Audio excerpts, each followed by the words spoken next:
اس آیت میں ایک اور بات قابل توجہ ہے اور وہ ہمارے لیے ایک سبق بھی رکھتی ہے کہ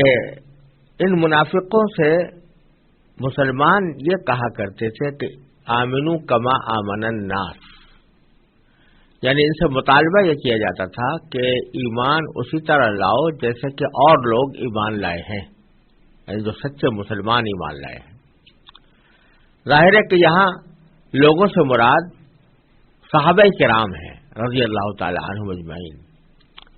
یعنی وہ حضرات صحابہ کرام جو سچے دل سے نبی کریم سرور دو عالم صلی اللہ علیہ وسلم پر ایمان بھی لا چکے تھے اور حضور اقدس صلی اللہ علیہ وسلم کی تمام تعلیمات پر بھی بقدر استطاعت عمل پیرا تھے۔ تو جب یہ کہا جا رہا ہے کہ ایمان اس طرح لاؤ جیسے صحابہ ایمان لائے ہیں، تو اس سے یہ بات معلوم ہوئی کہ ایمان کی وہی تفسیر، وہی تشریح اور وہی تفصیل معتبر ہے جو حضرات صحابہ کرام رضی اللہ تعالی عنہم سے منقول ہو۔ یعنی اگر کسی کے ایمان کو پرکھنا ہو کہ یہ ایمان اس کا درست ہے یا نہیں اور ایمان کے تقاضوں پر یہ عمل پیرا ہے کہ نہیں، تو حضرات صحابہ کرام رضی اللہ تعالی عنہم اجمعین کا ایمان اور ان کا عمل انسان کے ایمان اور عمل کو درست قرار دینے کے لیے، کھرا قرار دینے کے لیے ایک کسوٹی ہے۔ تو اس آیت سے حضرات صحابہ کرام رضی اللہ تعالی عنہم کی مجموعی حیثیت سے ایمان اور عمل صالح کا ایک معیار ہونے کی شہادت ملتی ہے۔ اور یہ موضوع دوسری ایک آیت میں بھی آگے آنے والا ہے، فَإِنْ آمَنُوا بِمِثْلِ مَا آمَنْتُمْ بِهِ فَقَدِ اهْتَدَوْا۔ اور حضرات صحابہ کرام رضی اللہ تعالی عنہم کے جو فضائل اور جو مناقب قرآن کریم نے بیان فرمائے ہیں ان کا بھی ذکر آنے والا ہے۔ اللہ تعالیٰ نے توفیق عطا فرمائی تو اس موضوع پر وہاں پر انشاءاللہ تفصیل کے ساتھ بات ہوگی۔ پھر آگے کی 3 آیتوں میں اللہ تبارک و تعالیٰ نے ان منافقین کی حالت بھی بیان کی ہے اور پھر ان کے انجام کا بھی تذکرہ فرمایا ہے۔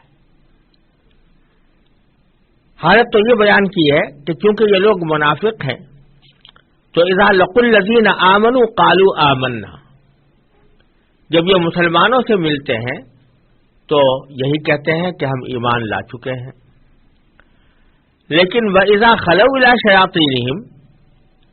جب یہ اپنے شیطانوں کے پاس خلوت میں جاتے ہیں یعنی تنہائی میں جاتے ہیں، قَالُوا إِنَّا مَعَكُمْ، تو وہ ان سے یہ کہتے ہیں کہ ہم تو تمہارے ساتھ ہیں، إِنَّمَا نَحْنُ مُسْتَهْزِئُونَ، اور جہاں تک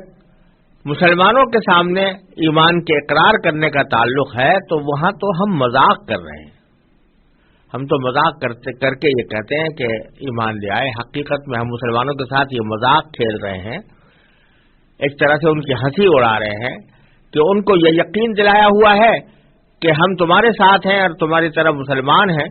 لیکن حقیقت میں نہ مسلمان ہوئے نہ ایمان لائے اور محض مذاق اڑانے کے انداز میں ان کے ساتھ ایک ٹھٹول کر رہے ہیں، ایک مخول کر رہے ہیں، استہزاء کر رہے ہیں۔ تو یہاں اللہ تبارک و تعالیٰ نے ان کی حقیقت کھول کھول کر بیان فرما دی کہ مسلمانوں کے سامنے تو ان کا دعویٰ یہی ہوتا ہے کہ وہ مسلمان ہیں، لیکن جب اپنے شیطانوں کے پاس جاتے ہیں تو پھر حقیقت حال کو واضح کر دیتے ہیں۔ شیطانوں کا لفظ استعمال کیا قرآن کریم نے کہ جب یہ اپنے شیطانوں کے پاس خلوت میں جاتے ہیں، شیاطین کا لفظ استعمال فرمایا جو شیطان کی جمع ہے۔ شیطان کے متعدد معنی آتے ہیں، ان میں سے ایک معنی سرکش کے بھی ہیں اور ایسے شخص کے بھی ہیں جو گمراہی کے اوپر اڑا ہوا ہو، اور یہاں یہ لفظ استعمال کیا گیا ہے ان کے ان رہنماؤں کے لیے، ان سرداروں کے لیے کہ جو ان کو نفاق پر آمادہ کرتے تھے اور جنہوں نے نفاق کو اپنا طرز عمل بنایا ہوا تھا اور وہ اسی نفاق کے تحت مسلمانوں کے خلاف سازشیں کرتے رہتے تھے. جیسا کہ پہلے عرض کیا گیا، منافقین میں بڑی تعداد ان لوگوں کی تھی جو اصل میں یہودی تھے. تو یہاں یہودی سرداروں کی طرف اشارہ کیا گیا ہے، اور اس بات کا بھی امکان ہے کہ اس میں وہ کفار بھی شامل ہوں، وہ کفار یعنی مشرکین جو ایمان تو نہیں لائے تھے اور وہ بھی منافقین کے ساتھ مل کر یا یہودیوں کے ساتھ مل کر اسلام کے خلاف سازشیں کرتے رہتے تھے. ان کی خواہش بھی یہی تھی کہ کسی طرح اسلام معاذ اللہ سربلند نہ ہو اور اس کو ترقی نہ ہو اور وہ ختم ہو جائے. تو ان لوگوں کے پاس جب یہ لوگ جاتے تھے منافقین، تو جا کر یہ کہتے تھے کہ ہم تو آپ ہی کے ساتھ ہیں، اطمینان رکھیے، ہم نے جو کچھ ایمان کا اظہار کیا ہے وہ محض مذاق کے طور پر ہے. کیونکہ یہ سردار اور رہنما جن سے جا کر وہ لوگ یہ باتیں کرتے تھے، وہ در حقیقت ایک بہت عظیم فساد کے مرتکب تھے کہ ان منافقین کی پیٹھ تھپکتے تھے، ان منافقین کی ہمت افزائی کرتے تھے، ان کے نفاق پر ان کو شاباش دیتے تھے. تو اس واسطے جو شخص نے نفاق کا بیج بوئے یا نفاق کی رہنمائی کرے یا نفاق کی ہمت افزائی کرے، تو وہ چونکہ ایک بہت بڑے گمراہی کا سبب بنتا ہے. اس واسطے اس کے لیے یہاں پر شیاطین کا لفظ استعمال کیا ہے کہ وہ لوگ شیاطین ہیں، حقیقت میں وہ انسان کہلانے کے مستحق نہیں ہیں. اب جب انہوں نے یہ کہہ دیا کہ ہم جو مسلمانوں کے ساتھ باتیں کرتے ہیں وہ تو مذاق ہے جو ہم ان کے ساتھ کر رہے ہیں، یعنی ان کو ایک دھوکہ دیا ہوا ہے کہ ہم تمہارے ساتھ ہیں، حقیقت میں ان کے ساتھ نہیں ہیں. تو اس کے جواب میں اللہ تبارک و تعالی نے فرمایا کہ اللہ یستہزئ بہم ویمدہم فی طغیانہم یعمہون. وہ کیا مذاق کریں گے؟ اللہ ان کے ساتھ مذاق کرتا ہے، اور اللہ ان کے ساتھ مذاق کرتا ہے یعنی مذاق کا معاملہ کرتا ہے، اور انہیں ایسی ڈھیل دیتا ہے کہ وہ اپنی سرکشی میں بھٹکتے رہیں. یہاں اللہ تبارک و تعالیٰ کے لیے لفظ مذاق کا استعمال کیا گیا ہے. یہ تو بالکل ظاہر بات ہے، جو شخص بھی اللہ تعالیٰ پر ایمان رکھتا ہو تو اس کو یہ سمجھنے میں کوئی دشواری نہیں ہو سکتی کہ اللہ تبارک و تعالیٰ کی ذات انسانوں کے جیسے مذاق سے کہیں بالا تر ہے، اور اللہ تبارک و تعالیٰ مذاق کرنا اللہ تبارک و تعالیٰ کی صفت نہیں ہے، اور اللہ تعالیٰ کے شان سے یہ بات بالا تر ہے کہ وہ کسی کے ساتھ مذاق کرے. لیکن یہاں پر جو لفظ لایا گیا ہے کہ اللہ تعالیٰ ان کے ساتھ مذاق کرتا ہے یعنی مذاق کا معاملہ کرتا ہے، یہ در حقیقت ان کے اس قول کے مقابلے میں لایا گیا ہے کہ وہ کہہ رہے تھے کہ ہم مذاق کرتے ہیں، یعنی مسلمانوں کے ساتھ مذاق کرتے ہیں کہ ان کو دھوکہ دیا ہوا ہے اور دھوکے کے ذریعے ان کو اپنے ایمان کا یقین دلایا ہوا ہے، اور حقیقت میں ہم لوگ ہیں نہیں مومن، بلکہ ہم ان کے خلاف سازشیں تیار کرتے رہتے ہیں. تو ایک طرح سے ہم ان کے ساتھ مذاق کر رہے ہیں. تو اللہ تبارک و تعالی نے اس کے مقابلے میں یہ فرمایا کہ یہ کیا مذاق کریں گے، یعنی یہ لوگ مذاق کرنے کا مطلب تو یہ ہوا نا کہ مذاق وہ اس طرح کرتے ہیں کہ ظاہر میں کچھ ہے اور باطن میں کچھ ہے، اور مسلمانوں کو اپنے ایمان کا یقین دلا کر اپنی سازشیں کرنے کے لیے راستے ہموار کرتے ہیں. تو ان کا یہ مذاق تو کچھ ہی دنوں میں کھل جائے گا، سب پتہ چل جائے گا کہ یہ لوگ منافق تھے، اور خود مسلمان بھی جان لیں گے کہ ان کے ایمان کا دعویٰ غلط تھا، اور اس کے نتیجے میں اللہ تبارک و تعالیٰ ان کو مسلمانوں کو ان منافقین کی سازشوں سے محفوظ بھی رکھیں گے. تو ان کا مذاق تو چلنے والا نہیں ہے. لیکن اللہ تبارک و تعالیٰ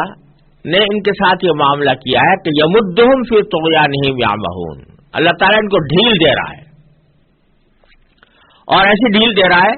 کہ اس ڈھیل کے نتیجے میں یہ اپنی سرکشی میں بٹکتے چلے جا رہے ہیں اور سرکشی میں قائم رہیں گے۔ ڈھیل دینے کا معنی یہ ہے کہ دنیا کے اندر ان کے اوپر فی الحال کوئی عذاب نازل نہیں ہو رہا، دنیا کے اندر ان کو کوئی نقصان نہیں پہنچ رہا، دنیا کے اندر ان کو نفاق کی کوئی سزا نہیں مل رہی، بلکہ یہ جس طرح پہلے